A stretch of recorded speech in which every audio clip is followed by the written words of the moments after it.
Hello, welcome back to that NBA DFS Slate Breakdown for November 20th, Monday. We got an 8-game slate, one of my favorite sizes. I enjoy those mid-size slates like this one. So we're going to be getting into it, get into the weeds a little bit, and talk about some different situations on this slate to best set us all up for some success here. Now, before I get into it, come join us at LionStar. $39.99 per month gets you access to everything we do. All the props, all the DFS, everything, all the sports, one low price. Come get involved. Let's do it. Now, let's get into the slate. 8-gamer, as I talked about. The high total is this Milwaukee versus Wizards. Low is Chicago versus Miami. Now, we know both those teams just play pretty slow. Now, I think there's a lot of interesting stuff to talk about on this slate. The one issue for injury, I think, is most important is Kevin Huerter.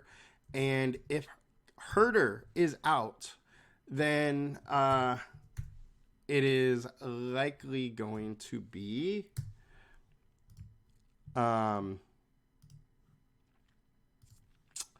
Chris Duarte, who gets in and becomes the chalk of the slate. Last time this happened, which was, yesterday, played 33 minutes, put up 34 at 3,700 on FanDuel, and I'm sure he's pretty cheap on Draftkings. He's going to get a lot of ownership. So that is the expected value to come, but that is only if Huerter is out. All right, now let's get into the slate. Let's look at point guard. We'll go position by position. High owned, we got James Harden, Reggie Jackson, and Peyton Pritchard. Peyton Pritchard, I don't love the chalk being here. So he is being high owned because Derek White is out. And I think the field is expecting him to play more minutes than he usually does. Look, he's an 18 to 24 minute guy. I think he stays just the backup to the point guard.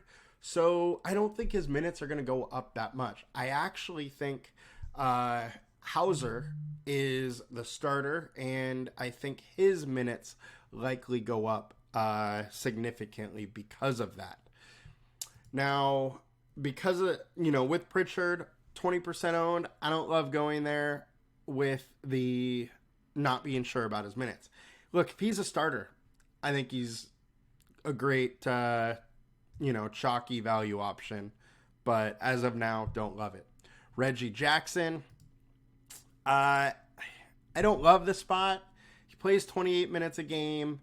His ceiling is 30 points, which, is just a little over 6x on his salary. So I just think that,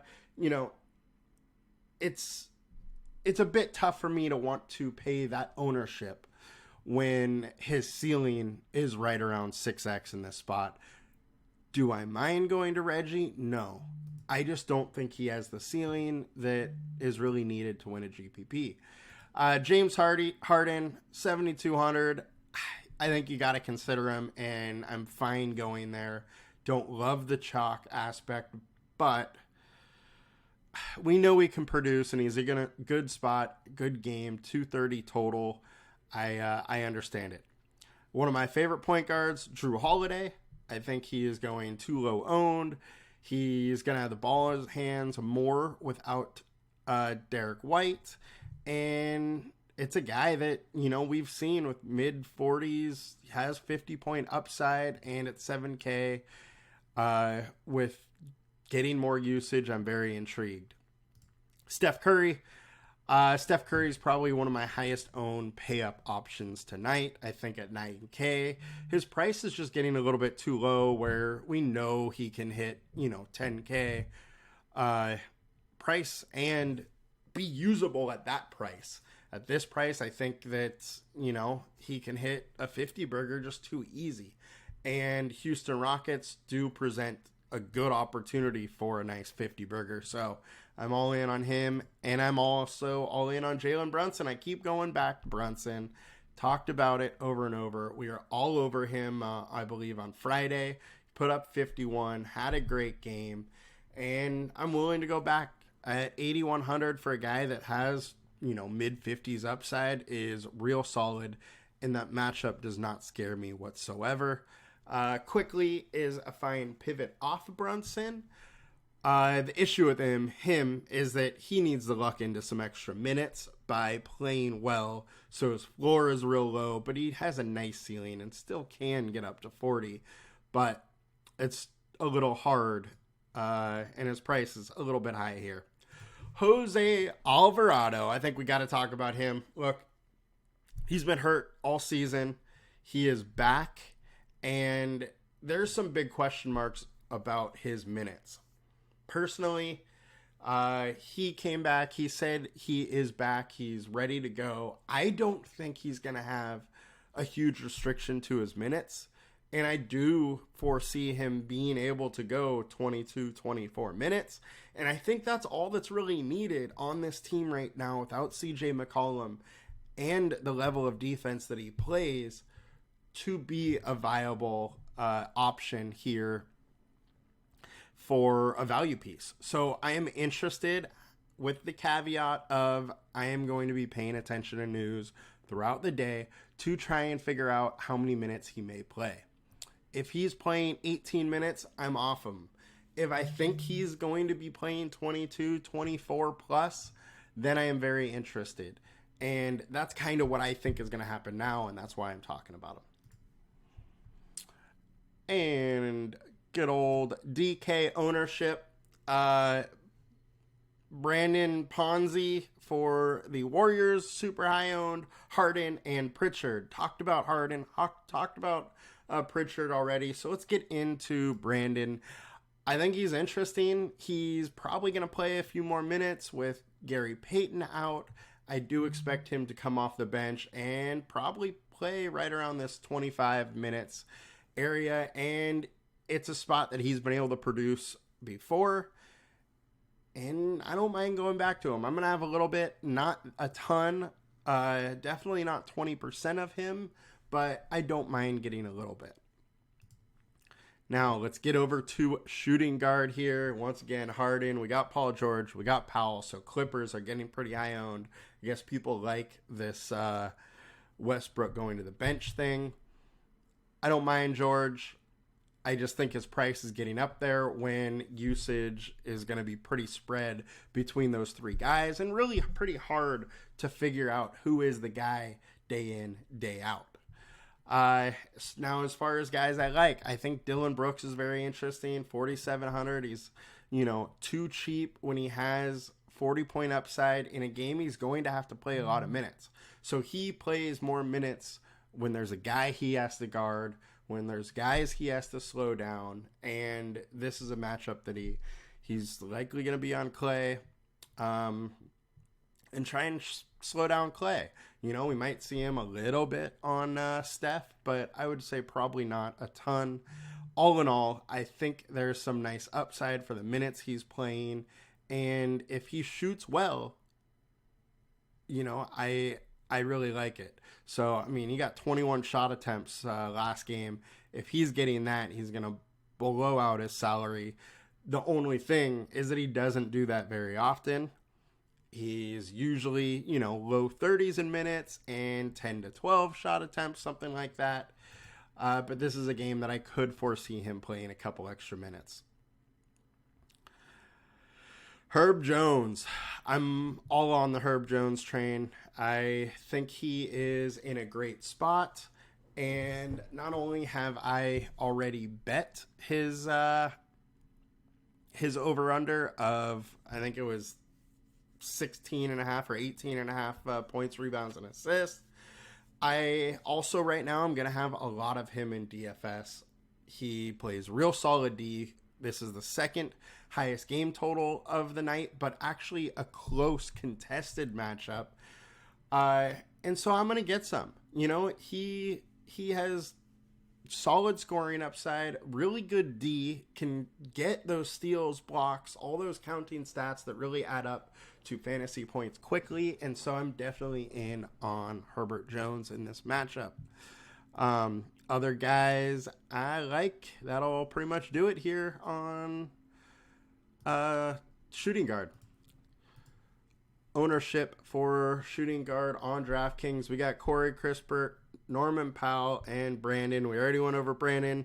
Look, shooting guard apparently on DraftKings is everybody's going down to the cheap guys. And all of them are just total shots in the dark. This is going to change. If Duarte is the starter, he is going to be the clear-cut chalk.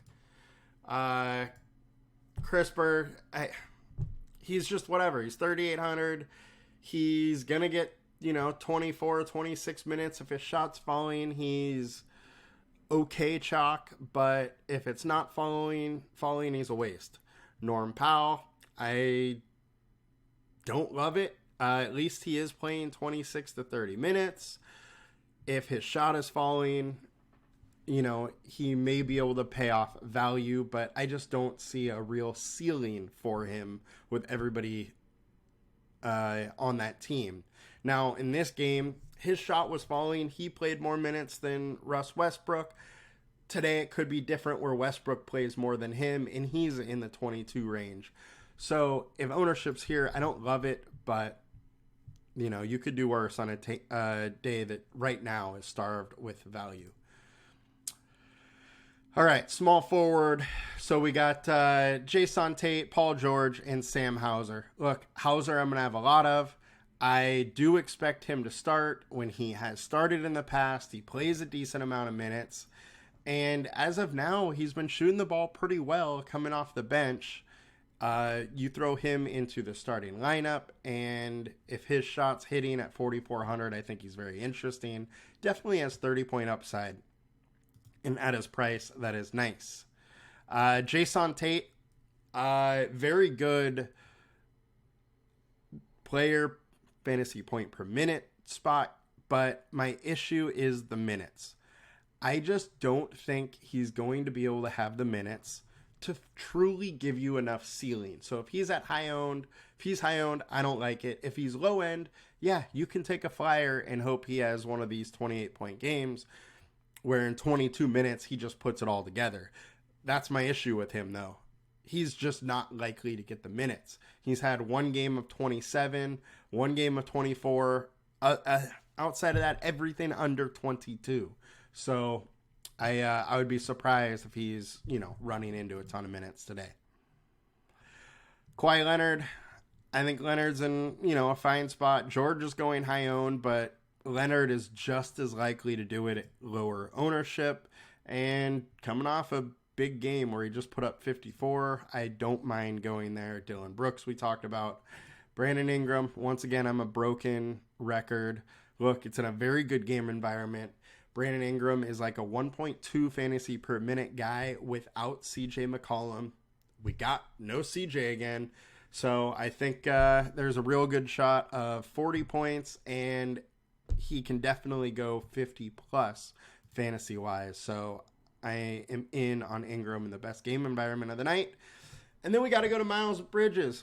Look, he's only 6,400, played 33 minutes the first game, 32 minutes the second game. If he plays that again or gets into the starting lineup and plays a couple extra minutes, he's looking really good. But I really do like him off the bench.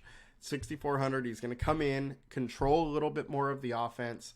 And I like the spot for him.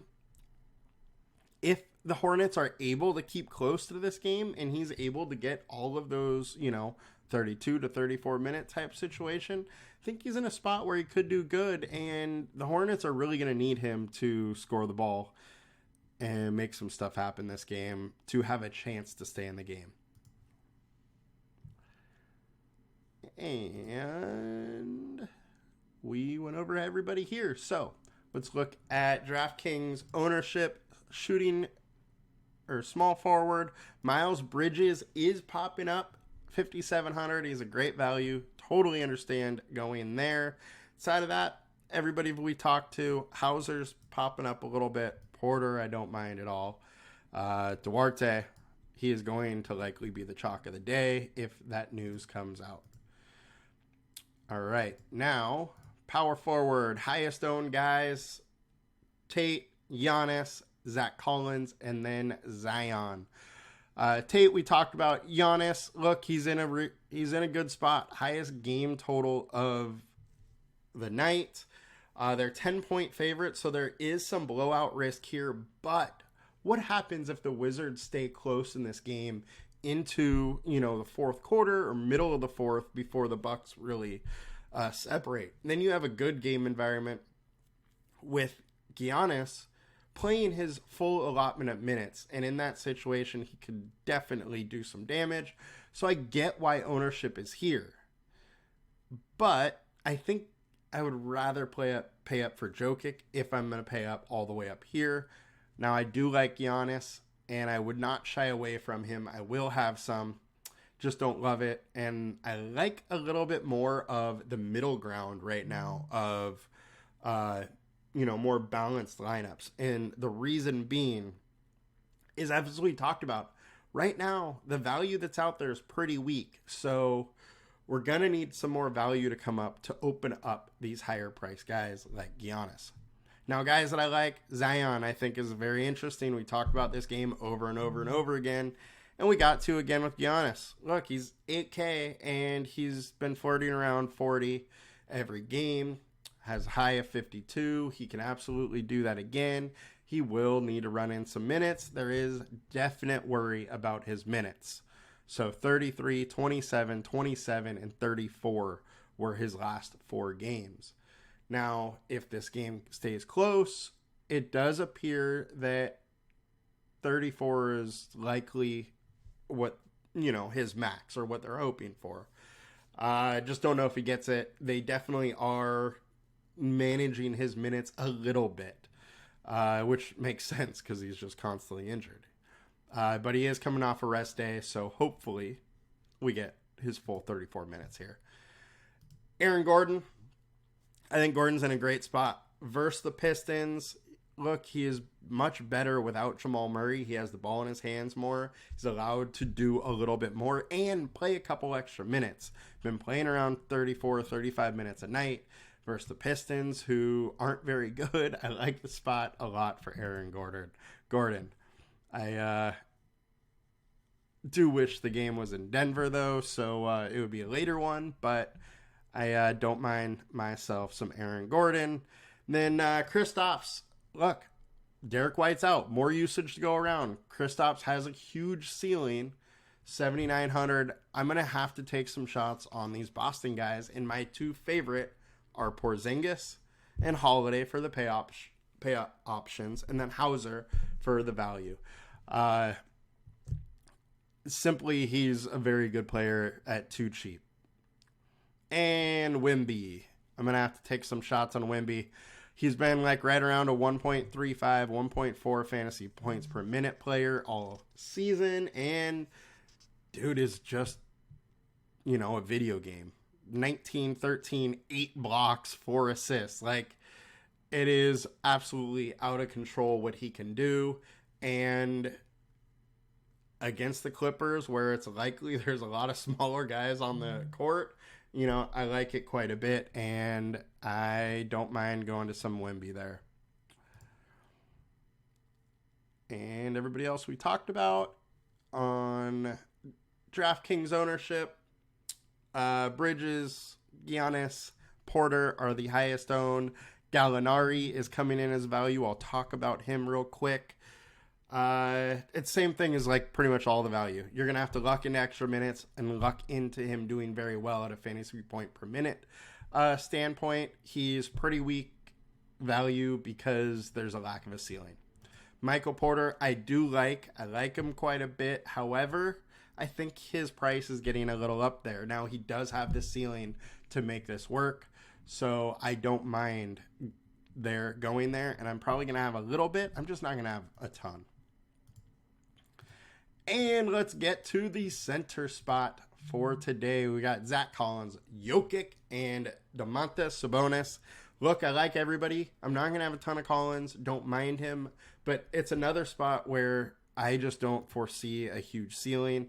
Look, he's going to do it every now and then, but all in all, I think he's right around 30 fantasy points at 6.4K. Can't do it. Jokic, I love me some Jokic tonight. It will be hard to get up to 12.8K for him, but I think he's in an amazing spot to absolutely crush this slate. Sabonis I always like, and it is in the best game environment. I do think he's a little bit pricey, but I'm going to get to a little bit of him. Other guys I like.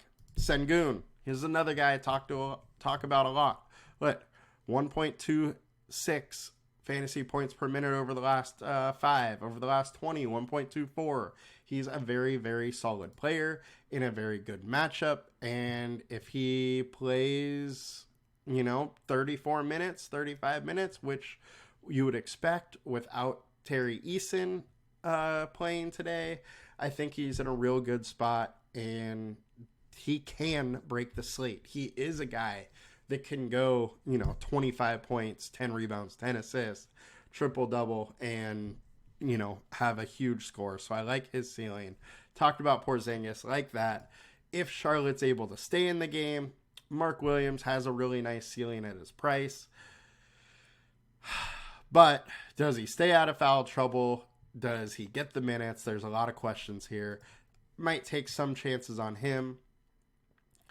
And the other guy I will definitely take some chances on. Oh, I forgot to like him here.